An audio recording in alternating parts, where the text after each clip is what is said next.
नमस्कार, उत्तराखंड समाचार में आपका स्वागत है। मैं हिना जोशी। आइए सबसे पहले नजर डालते हैं अभी के मुख्य समाचारों पर। प्रधानमंत्री नरेंद्र मोदी को मिला मॉरिशस का सर्वोच्च नागरिक सम्मान। प्रधानमंत्री ने कहा, मॉरिशस में नए संसद भवन, जल आपूर्ति परियोजना और सामुदायिक विकास में सहयोग देगा भारत। विभिन्न परियोजनाओं पर मिलकर करेंगे काम।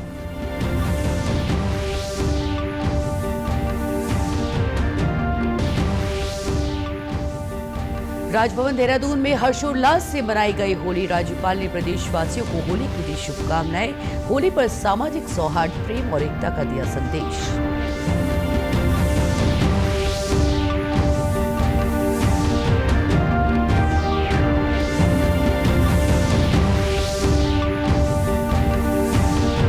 और कोटद्वार के बोक्सा जनजाति बालिका विद्यालय में होली मिलन समारोह का आयोजन।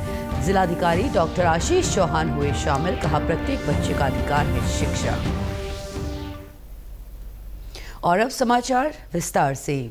प्रधानमंत्री नरेंद्र मोदी को मॉरिशस के राष्ट्रपति महामहिम धर्मवीर गोखूल ने grand commander of the order of the star end of the Indian ocean पुरस्कार से सम्मानित किया। ये मॉरिशस का सर्वोच्च नागरिक सम्मान है और पहली बार किसी भारतीय नेता को ये प्रतिष्ठित सम्मान प्रदान किया गया है। प्रधानमंत्री मोदी ने कहा कि ये 140 करोड़ भारतीयों का सम्मान है।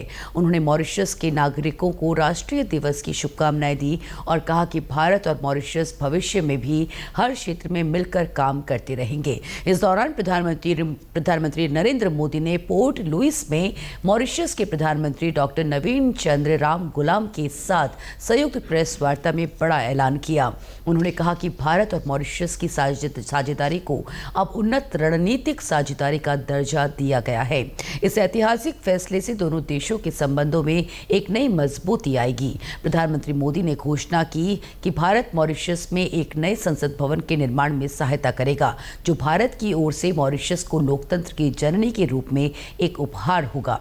इसके अलावा मॉरिशस में 100 किलोमीटर लंबी पानी की पाइपलाइन के आधुनिकीकरण की परियोजना शुरू की जाएगी, जिससे वहां की जल आपूर्ति व्यवस्था और बेहतर होगी। साथ ही सामुदायिक विकास परियोजनाओं के दूसरे चरण के तहत 500 मिलियन मॉरिशस रुपए की नई परियोजनाएं भी शुरू की जाएंगी।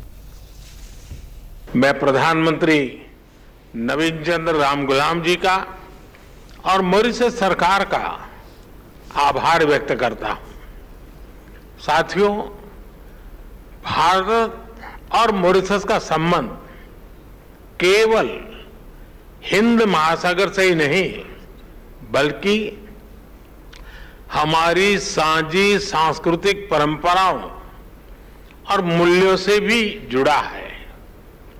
हम आर्थिक और सामाजिक प्रगति की राह पर एक दूसरे के साथी हैं। प्राकृतिक आपदा हो या कोविड विपदा, हमने हमेशा एक दूसरे का साथ दिया है। रक्षा हो या शिक्षा, स्वास्थ्य हो या स्पेस, हम हर क्षेत्र में कंधे से कंधा मिलाकर चल रहे हैं। प्रधानमंत्री मोदी ने यह भी ऐलान किया कि अगले 5 वर्षों में मॉरिशस के 500 सिविल सेवकों को भारत में प्रशिक्षण दिया जाएगा। इसके अलावा स्थानीय मुद्रा में द्विपक्षीय व्यापार लेन देन को निपटाने पर भी सहमति बनी है, जिससे व्यापारिक संबंध और मजबूत होंगे। उन्होंने कहा कि स्वतंत्र, खुला, सुरक्षित और संरक्षित हिंद महासागर दोनों देशों की साझा प्राथमिकता है। भारत मॉरिशस के विशिष्ट आर्थिक क्षेत्र की सुरक्षा में पूर्ण सहयोग देगा। प्रधानमंत्री नरेंद्र मोदी ने कहा कि भारत मॉरिशस के संसद भवन को बनाने में मदद देगा। कम्युनिटी डेवलपमेंट प्रोजेक्ट के दूसरे चरण में 500 मिलियन मॉरिशियन रुपए के नए प्रोजेक्ट शुरू किए जाएंगे। अगले 5 वर्षों में भारत में मॉरिशस के 500 सिविल सर्वेंट्स को ट्रेनिंग दी जाएगी। हमारे बीच लोकल करेंसी में आपसी व्यापार का सेटलमेंट करने पर भी सहमति बनी है। प्रधानमंत्री मोदी ने विजन सागर की नींव का जिक्र करते हुए कहा कि 10 साल पहले इसी मॉरिशस में क्षेत्र में सभी के लिए सुरक्षा और विकास की आधारशिला रखी गई थी। उन्होंने ये भी कहा कि भारत और मॉरिशस केवल हिंद महासागर से नहीं बल्कि साझा सांस्कृतिक परंपरा और मूल्यों से भी जुड़े हैं।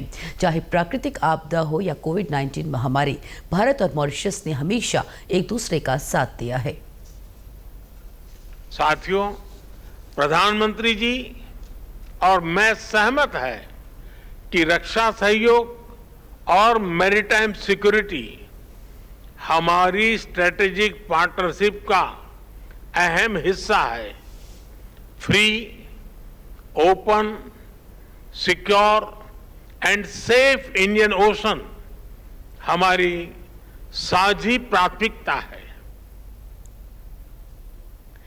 राजभवन देहरादून में आज होली मिलन कार्यक्रम हर्षोल्लास के साथ मनाया गया, जिसमें राज्यपाल गुरमीत सिंह ने राजभवन परिवार के सभी सदस्यों से मुलाकात की और उन्हें होली की हार्दिक शुभकामनाएं दी। उन्होंने कहा कि होली सिर्फ रंगों का पर्व नहीं है, ये सामाजिक सौहार्द, प्रेम और एकता का प्रतीक भी है। ये हमें भेदभाव को समाप्त करने और आपसी भाईचारे को बढ़ावा देने का संदेश देता है। उन्होंने कहा कि इस पावन अवसर पर मैं प्रदेशवासियों के सुख, शांति और समृद्धि की कामना करता हूँ। हम सभी से अपील करते हैं कि इस होली को सुरक्षित, पर्यावरण अनुकूल और सौहार्दपूर्ण तरीके से मनाएं। इस अवसर पर राज्यपाल के साथ प्रथम महिला गुरमीत कौर और अन्य वरिष्ठ अधिकारी भी मौजूद रहे। सभी ने मिलकर इस त्योहार की खुशी को साझा किया। पौड़ी जिले के कोटद्वार भाबर स्थित हल्दू खाता के बोक्सा जनजाति बालिका विद्यालय में प्रधानमंत्री जनमन कार्यक्रम के अंतर्गत होली मिलन समारोह का आयोजन किया गया। कार्यक्रम में जिलाधिकारी डॉक्टर आशीष चौहान भी शामिल हुए। इस अवसर पर बोक्सा जनजाति के बच्चों ने रंगारंग सांस्कृतिक कार्यक्रमों की प्रस्तुतियां दी और विशेष भोज का आनंद उठाया। अपने संबोधन में जिलाधिकारी डॉक्टर आशीष चौहान ने कहा कि प्रत्येक बच्चा प्राथमिक से उच्च शिक्षा तक का हकदार है और उनकी प्राथमिकता है कि कोई भी बच्चा शिक्षा के अधिकार से वंचित ना रहे। उन्होंने उप जिलाधिकारी को निर्देशित किया कि बोक्सा समुदाय के बच्चों की शिक्षा में आने वाली बाधाओं को दूर करने और करियर काउंसलिंग के लिए अधिकारियों को काउंसलर के रूप में नियुक्त किया जाए। माननीय प्रधानमंत्री जी द्वारा जो पीएम जनमन प्रोग्राम आरंभ किया गया, उसी क्रम में हम लोगों ने यहाँ एक बुक्सा जनजाति के बच्चों के साथ में होली मिलन समारोह रखा है और इसमें विशेष भोज का हम लोगों ने एक आयोजन किया है बच्चों के लिए और उसमें हमारे कई सारे अधिकारियों के द्वारा इन सभी बच्चों के लिए विशेष भोग के लिए राशि दी गई है और एक प्रयास है कि हम मेन स्ट्रीम में बच्चों को जोड़ सकें और यहाँ 11वीं 12वीं के कुछ बच्चों को आइडेंटिफाई किया गया जिन्हें किसी न किसी ऑफिसर के साथ में क्लब किया जाएगा और फिर उनके आगे की जो हायर स्टडीज़ होगी और उनके काउंसलिंग या कैरियर से रिलेटेड एस्पेक्ट्स होंगे उनको वो अधिकारी लगातार मॉनिटर भी करेंगे और उनकी मदद भी करेंगे। इस अवसर पर खंड शिक्षा अधिकारी दुगड्डा अमित कुमार चंद ने कहा कि आज क्षेत्र के सभी विद्यालयों में पढ़ने वाले बोक्सा जनजाति के विद्यार्थियों के लिए शिक्षा विभाग और प्रशासन की ओर से होली मिलन कार्यक्रम आयोजित किया गया। बच्चों के लिए विशेष भोज की व्यवस्था की गई और उन्हें पुरस्कार भी वितरित किए गए। लगभग 19 स्कूलों के 300 बच्चे अभी आज पार्टिसिपेट किए हैं। सभी हमारे बोक्सा जनजाति के बच्चे हैं। इसके अलावा आसपास की आंगनबाड़ी से लगभग 12 बच्चे आए थे और अच्छी खासी गैदरिंग रही है आज होली मिलन कार्यक्रम में। आज इनके लिए जो बच्चे विभिन्न क्षेत्रों में बोक्सा बच्चे अच्छा काम कर रहे हैं उनके लिए हमने यहाँ पे एक प्रोत्साहन के रूप में पुरस्कार वितरण कराया सर के माध्यम से, जिससे ये बच्चे, चूँकि ज़्यादातर बच्चे स्कूल आना पसंद नहीं करते, ये प्रोत्साहित होंगे तो लगातार स्कूल आएंगे और इससे इनके शिक्षा का स्तर बढ़ेगा और समाज की उन्नति होगी। कार्यक्रम में उपस्थित बोक्सा जनजाति के विद्यार्थियों ने प्रधानमंत्री नरेंद्र मोदी की इस पहल की सराहना करते हुए खुशी जताई। उन्होंने कहा कि सरकार की दूरदर्शिता से बोक्सा जनजाति मुख्य धारा से जुड़ रही है। जो हमारे अधिकारी, कर्मचारी और जनमन योजना के तहत जो हमारे प्रधानमंत्री हमारे लिए कर रहे हैं वो बहुत अच्छा लगा है। ये जो सामाजिक कार्यक्रम है इससे यही संदेश जाता है कि हमारी संस्कृति का काफ़ी प्रचार प्रसार हो रहा है और बोक्सा जनजाति को काफ़ी लाभ हो रहा है। आज हम होली का अवसर मना रहे हैं। यहाँ पे बहुत अच्छा लगा डीएम सर मिलके और हम चाहते हैं कि इस स्कूल को इंटर तक बनाई जाए। इसी के साथ अभी तक के समाचार समाप्त हुए। दूरदर्शन समाचारों से जुड़े रहें। मिलते हैं फिर शाम 6:30 बजे के बुलेटिन में। तब तक के लिए हमें दीजिए इजाजत। नमस्कार।